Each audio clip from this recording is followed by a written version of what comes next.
చంద్రబాబు నాయుడు గారి సర్కార్ మాజీ intelligence chief IPS AP Venkateswararao గారికి ఒక మంచి గిఫ్ట్ ఇచ్చింది. ఇదేమీ ఆశ్చర్యపోయేది కాదు, ఇదంతా ఎక్స్పెక్ట్ చేసిందే. బట్ ఆ గిఫ్ట్ ఇచ్చే మూమెంట్ ఎప్పుడు వస్తుందా అని చెప్పి చూడాలి అంతే. చంద్రబాబు నాయుడు గారు ముఖ్యమంత్రిగా బాధ్యతలు తీసుకున్నప్పుడే ఏపీ వెంకటేశ్వరరావు గారితో పాటు చంద్రబాబు నాయుడు గారి మీద ఉన్న కేసులతో పాటు ఇంకా రకరకాల కూటమి ముఖ్యుల మీద ఉన్న కేసులన్నీ కూడా, ఇప్పుడు ఉప ముఖ్యమంత్రి మీద వాలంటీర్లకు సంబంధించి వేసినటువంటి క్రిమినల్ డిఫేమేషన్ ఏదైతే ఉంటుందో ఆ కేసు అయినా, క్రిమినల్ కేసు అయినా, చంద్రబాబు సార్ మీద ఉన్నవైనా, ఏబి వెంకటేశ్వరరావు గారి మీద ఉన్నాయైనా, ఎవరి మీద ఉన్నవైనా అవంతా ఓం నమ శివాయ అవుతాయని చెప్పి ఎక్స్పెక్ట్ చేసింది. ఇప్పుడు ఏపీ వెంకటేశ్వరరావు గారి మీద ఉన్నటువంటి కేసులు ఏవైతే ఉంటాయో, నమోదైన కేసులు, అన్ని కేసుల్లోనూ విచారణ తక్షణం ఆపేస్తూ ఉన్నట్లు సర్కార్ చీఫ్ సెక్రటరీ ఉత్తర్వులు ఇచ్చారు. ఎందుకు ఆపేస్తున్నారు, కారణం ఏంటి, దీనికి సంబంధించి ఏమైనా రివ్యూ కమిటీ ఉందా, రివ్యూ కమిటీ ఉంటే ఎప్పుడు సమావేశమైంది, ఆపేయడానికి కారణం ఏంటి, ఇందులో లోపాలు ఏం కనిపెట్టారు, ఇవన్నీ అనవసరం. ఇప్పుడు ఆపేస్తారు, తర్వాత ఏదైనా చూసుకుందాం అంటారు అంతే. దీనికి ఒక సిస్టమేటిక్ ప్రొసీజర్ కూడా అవసరం లేదు.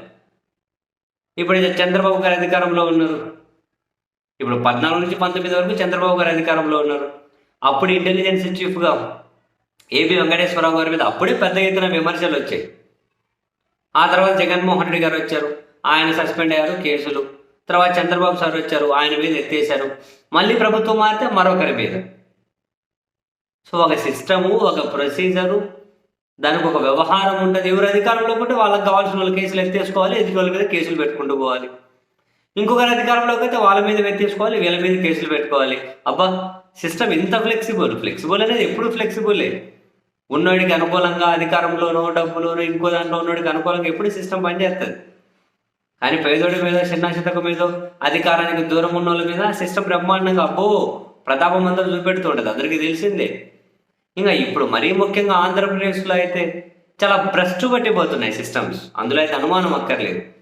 ఇప్పుడు ఈ వెంకటేశ్వరరావు గారి మీద ఎత్తేసారు, ఏంటి బేస్ ఏంటి, దేని ప్రాతిపదికన ఎత్తేసారు, ఎట్లా లిఫ్ట్ చేశారు, ఎవరికీ తెలియదు. ఆయన మీద రివ్యూ చేశారా, సమీక్షలు చేశారా, ఫాల్స్ అని చెప్పి ఎట్లా మీరు నిర్ధారణకు వచ్చారు, ఇవంతా ఎవరికి ఇన్ఫర్మేషన్ లేదు. చట్టించేప్పుడు కాకుండా ఎత్తేసారు, ఆపేశారు.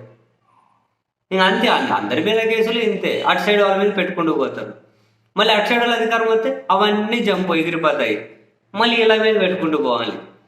ఎంత గొప్ప సిస్టంలు, ఎంత గొప్పగా నడుస్తున్నాయి ఆంధ్రప్రదేశ్ రాష్ట్రంలో రాజకీయాలు, ప్రభుత్వాలు. అబ్బా, ఏం మాట్లాడుకొని ఏముందిలేండి.